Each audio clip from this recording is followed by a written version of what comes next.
Honorable sénateur, la sénatrice Fromm a déposé une déclaration écrite concernant le projet de loi C-45 et conformément à l'article 15.7 du règlement, la déclaration sera enregistrée aux journaux du Sénat. Débat. La sénatrice Pratt. Le sénateur Pratt. Merci, Monsieur le Président. Honorable sénateur, comme un grand nombre d'entre vous, je me sens très mal à l'aise avec ce projet de loi.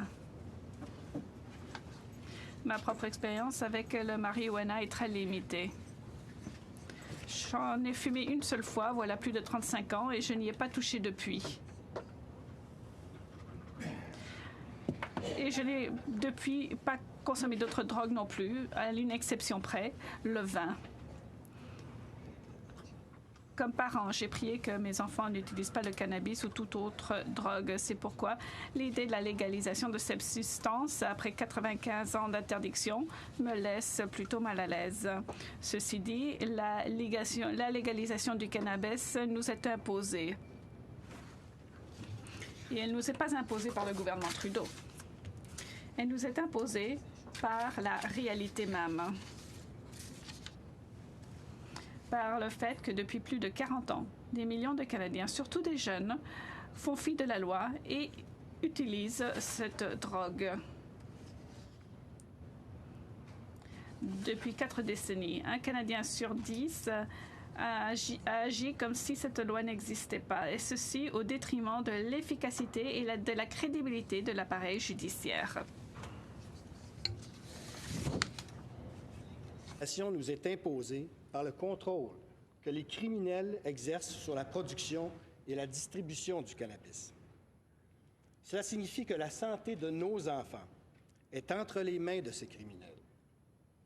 Ça veut dire aussi qu'involontairement, les consommateurs, d'honnêtes citoyens, contribuent à la prospérité du crime organisé au rythme de 5 milliards de dollars par année, pour le plus grand malheur de notre société. Enfin, la légalisation nous est imposée par le fait que chaque année, des dizaines de milliers de Canadiens sont arrêtés, dont bon nombre se retrouveront avec un dossier criminel, alors que leur crime n'est pas plus grave que s'ils s'étaient trouvés en possession d'une bouteille de vin. C'est une situation moralement, légalement et logiquement inacceptable. In Canada, governments and a large part of... Au Canada, les gouvernements et de grands pans de la société ont fait abstraction de cette situation regrettable pendant trop longtemps. Nous avons toujours agi comme si l'utilisation de cette drogue n'était pas un problème, tout simplement parce que le cannabis est illégal. Ou du moins, ce n'est pas un gros problème, ou du moins, ce n'est pas notre problème. C'est le problème des agents d'application de la loi. La drogue de choix de notre génération est l'alcool. Si un parti politique promettait de réintroduire la prohibition, cette proposition serait ridiculisée. Et pourtant, la consommation de l'alcool, lorsqu'elle est abusive, peut causer des dégâts. Les hôpitaux canadiens admettent 12 fois plus de patients pour des troubles d'abus d'alcool que pour des troubles d'abus de cannabis. Puisque la prohibition n'a pas fonctionné pour ce qui est de l'alcool, eh bien, le gouvernement a décidé de le légaliser et de réglementer sa production et vente. Pourquoi ce raisonnement ne serait-il pas applicable au cannabis? Les réponses données à cette question sont souvent ancrées dans des mythes. Par exemple, d'aucuns estiment que l'utilisation de la marijuana est plus dangereuse que la consommation de l'alcool parce que la marijuana est une plante, drogue introductoire, donc une pente savonneuse. Mais s'il existait des drogue introductoire, ce serait plutôt l'alcool qui serait une drogue introductoire. D'après le National Institute on Drug Abuse, et je cite, la majorité des gens qui utilisent de la marijuana ne se tournent pas ensuite vers des drogues plus dures. De plus, la sensibilisation croisée n'est pas l'apanage du marijuana. L'alcool et la nicotine préparent également le cerveau à une meilleure réponse à d'autres drogues et comme la marijuana sont employées comme introduction à d'autres substances plus dures aussi. Une fois de plus, pourquoi traite-t-on la marijuana différemment de l'alcool? Le gouvernement agit trop vite dans ce dossier. Au contraire, le gouvernement du Canada, tout parti confondu, a agi beaucoup trop tardivement. Il a laissé perdurer pendant des années une situation risquée pour la santé des jeunes Canadiens et pour la sécurité publique. En effet, cela fait des années qu'au moins un quart des jeunes Canadiens de 15 à 24 ans fument de la marijuana sans savoir avec certitude quels produits ils aspirent dans leurs poumons. Bon nombre d'entre eux s'imaginent que ce produit n'a aucun impact à long terme sur leur santé, ni aucun effet sur leur capacité de conduire une automobile. Cela fait un demi-siècle que les gouvernements et les corps policiers du pays ont pour principale politique de pourchasser les trafiquants, les revendeurs et les consommateurs de cannabis. Or, quel impact ont eu ces centaines de milliers d'arrestations, d'avertissements, d'amendes et de peines de prison sur la consommation? Aucun impact. Zéro. Certaines administrations provinciales et forces policières ont demandé à Ottawa de reporter la mise en œuvre de sa politique. Et pourtant, depuis que le gouvernement a annoncé en 2018 a annoncé sa date butoir de juillet 2018, ces mêmes objecteurs se préparent et font des progrès.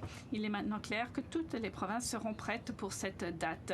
Il est également clair que lorsque cette loi sera adoptée, les Canadiens pourront acheter du cannabis sans avoir à s'inquiéter de s'empoisonner de bactéries ou de pesticides, sans s'inquiéter de financer le crime organisé et sans courir le risque de s'exposer à un casier judiciaire. Est-ce que tout sera idéal et parfait? Bien sûr que non. Toutefois, il est oiseux de se demander si chaque pièce du casse-tête sera en place à la date butoir. Nous devrions plutôt nous demander si, le jour de la légalisation du marijuana, la situation sera meilleure que ce qu'elle n'est actuellement. Actuellement, les utilisateurs ne peuvent s'approvisionner qu'auprès de sources illégales sans aucune garantie quant à la sécurité ou à la puissance de ce produit. Donc, la seule réponse à cette question est un oui. Un marché légal et réglementé est toujours préférable à un marché illégal et non réglementé ou réglementé par le code, par les crimes organisés. Ceux qui s'opposent à l'adoption de ce projet de loi ont bien entendu des motifs légitimes de le faire, mais malheureusement, ils appuient un statu quo qui met à risque la santé de centaines de milliers de Canadiens. Un siècle de prohibition n'a pas pu modifier cette réalité. Dans 6 mois, que feront 6 mois de plus, 5 ans de plus ou 10 ans de plus? Rien. Rien ne changera. Les opposants à ce projet de loi craignent que la légalisation mène à une forte augmentation de la consommation, surtout parmi les jeunes. Ceci pourra sembler logique. En légalisant la vente et la consommation d'un produit auparavant illégal, les gens pourront donc en acheter d'autant plus. Mais cela, en fait, n'est pas le cas. La légalisation ne va pas mener à une augmentation de l'utilisation sur le long terme. Pourquoi? Parce que depuis 40 ans, la prohibition n'a pas su dissuader les utilisateurs. Les Canadiens, surtout les jeunes, utilisent la marijuana comme si elle était déjà légale. Lorsqu'une mesure dissuasive ne fonctionne pas et qu'on enlève cette mesure, il ne se passe rien. La commission Ledin avait conclu que la criminalisation de la possession de cannabis était inefficace. À ce moment-là, quelques 8 000 Canadiens étaient arrêtés chaque année pour possession de cannabis. 8 000. 30 ans plus tard, les policiers canadiens avaient multiplié par 5 le nombre d'arrestations pour possession simple à 40 000 personnes par année. Pourtant, le comité de cette Chambre, présidé par le regretté sénateur Pierre-Claude Nolin, publiait alors son rapport dans lequel il concluait, et je cite, « Des dizaines de milliers d'arrestations et de condamnations ont été prononcées pour possession de cannabis, des milliers de personnes incarcérées sans affecter le moindrement les tendances d'usage. » Fin de la citation. 15 années se sont écoulées depuis le rapport du comité Nolin et nous n'avons pas avancé d'1 centimètre. Il est vrai que durant les années 2000, la proportion de Canadiens consommant du cannabis s'est mise à diminuer. Certains y ont vu la preuve qu'enfin, l'approche criminelle donnait des résultats. Cependant, regardons-y de plus près. Le nombre d'arrestations pour possession de cannabis a atteint son sommet de toute l'histoire durant les années 2010 à 2014, autour de 60 000 arrestations par année pour possession. Or, à ce moment précis, la proportion de Canadiens consommant du cannabis s'est remise à augmenter. Ce revirement de situation démontre qu'il n'y a pas de lien simple de cause à effet entre la pénalisation de la consommation du cannabis et la prévalence de ce comportement. Let's look at Colorado. Regardons maintenant les États de Colorado et de Washington. Dans ces deux États, comme vous le savez, la légalisation s'est faite au début de 2014 avec l'ouverture des premiers magasins. Que s'y est-il produit depuis?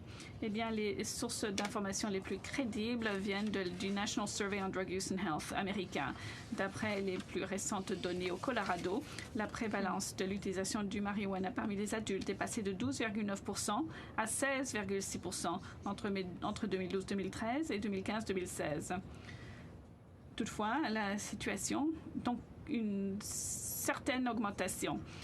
Toutefois, la situation parmi les jeunes de 12 à 17 ans s'est améliorée. La proportion de la consommation de marijuana passant de 11,1% à 9%.